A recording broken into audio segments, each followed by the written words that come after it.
प्रेम और राही की शादी के बाद अनुपमा अपने जीवन में आगे बढ़ने का फैसला करती है और मंदिर में पूजा करने जाती है।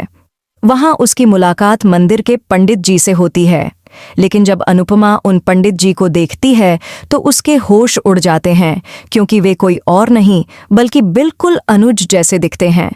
अनुपमा पूरी तरह चौंक जाती है और अपनी आंखों पर यकीन नहीं कर पाती कि यह सच में अनुज हैं या सिर्फ उनकी तरह दिखने वाले कोई और। उसकी आंखों में आंसू आ जाते हैं और उसे अपने बीते हुए दिन याद आने लगते हैं।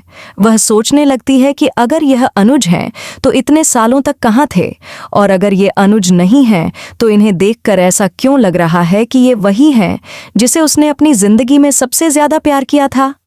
अनुपमा धीरे धीरे पंडित जी के पास जाती है और उनसे बात करने की कोशिश करती है, लेकिन पंडित जी उसे बिल्कुल भी नहीं पहचानते।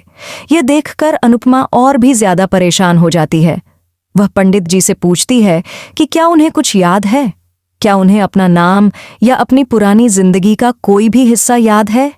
लेकिन पंडित जी सिर्फ मुस्कुराकर जवाब देते हैं कि उन्हें कुछ भी याद नहीं।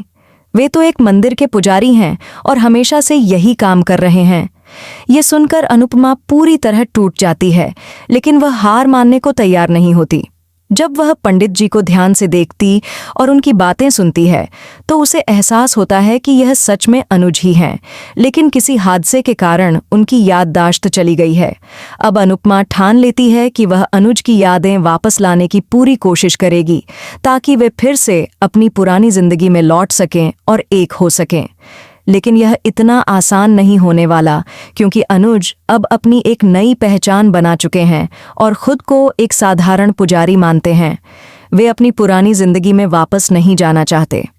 फिर भी अनुपमा अपनी कोशिशें जारी रखती है और धीरे धीरे अनुज के सामने उनकी पुरानी जिंदगी की झलकियां दिखाने की कोशिश करती है।